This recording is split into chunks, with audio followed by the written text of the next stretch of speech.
How's it going, everybody? Welcome back to Experience Gain. My name's Jeremy Malul. This is the series that I make all about how to get the most out of your role-playing games. I recently started playing a game called Blades in the Dark, which is a game all about criminals. Criminals in a sort of haunted industrial fantasy city who are all part of a criminal crew seeking to gain power in this criminal underworld. In Blades in the Dark, conflicts are resolved not through just binary success and failure rules. Instead, not only do all the dice have a degree of success and failure, like in Edge of the Empire, they also are tied to clocks.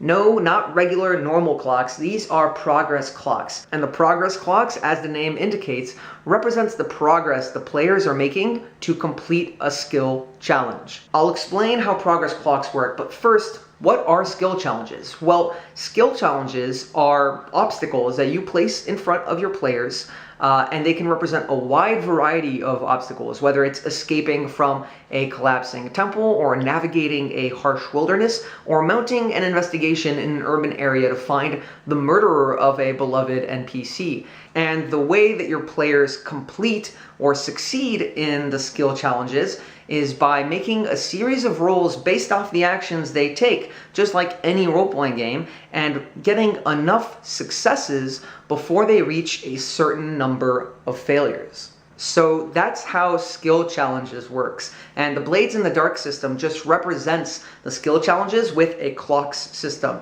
In the clocks, each of the clocks are divided into segments, which represent the number of successful checks they need. And a check, depending on how successful it is, might fill up multiple segments of the clock. For example, in D&D, a natural 20 might fill up 2 segments rather than just 1.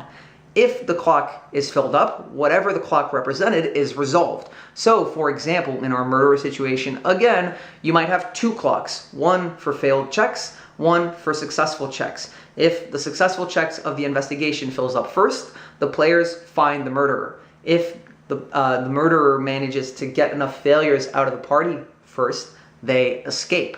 Both clocks deal with the same situation but resolve different elements. It's a really clear and easy way to keep track of things so that your players know where they're at in terms of the progress they're making in your campaign, in that adventure, and in that session, and so that you don't really catch them blindsided if that's not your goal. It gets them more invested because it can come down to the wire where one success or one failure can make or break the difference, and that can be a really great tense moment in your campaigns. In combat, this kind of structure also works really well. It's a bit of an uncommon or perhaps even unpopular opinion, but I find that sometimes combat doesn't need to be resolved traditionally. In most role-playing game systems, combat is a lengthy affair. People have abilities, there's initiative to be rolled up front, you want the enemies to be tough enough to pose a challenge, because otherwise the combat's just taking up time. If your players are going up against weaker enemies, then they're just going to burn through them, and really all that time to potentially set up minis or terrain, or even just to get them shifting into that mindset, will take them out of the role-playing experience and put them in a more tactical mindset. And all that might be doing is really distracting them from the investigation or the larger challenges that they have in front of them. In those cases, you can use these sorts of skill challenges as a replacement for combat. For example, at higher levels, if a group of bandits surrounds your party, rather than making them try to fight against 40 or 50 people, just make it a skill challenge where they need a certain number of successes before the bandits are either defeated or routed, depending on what the players do. This way, the wizard might be able to cast a fireball, and it doesn't really matter how many of the bandits get killed. The point is that the fireball might terrify the bandits, or will generally leave a lasting injury on a large number of them. That way the bandits are a little more hesitant to act. In addition, your bard or speaker face type character could convince them or intimidate them that maybe attacking this particular adventuring group isn't such a great idea. And that sort of doubt might encourage the bandits to back off. Any player can use whatever skill they feel is necessary, and you can just go around the table one player at a time, not necessarily even in initiative order, just clockwise or counterclockwise or whatever order you prefer. You can go alphabetical if you want to, and let players have a shot. It really balances it out, and it makes for really creative gameplay that you don't always get if you're just throwing them into the same kinds of combat over and over again. Now, you might be thinking that this would make things too simple for them, but it doesn't have to, because you can actually layer skill challenges. For example, if they're fighting a particularly tough adversary, there might be 2 layers of the skill challenges that they need to go through before properly succeeding in overcoming this obstacle. And in this case, overcoming the obstacle might not mean killing the foe, it might just mean subduing them or calming the fight so the enemy and the players can talk. Let's say there's a case of mistaken identity and an assassin goes after the PCs. You know this assassin is very powerful and could easily kill the target in a simple combat scenario.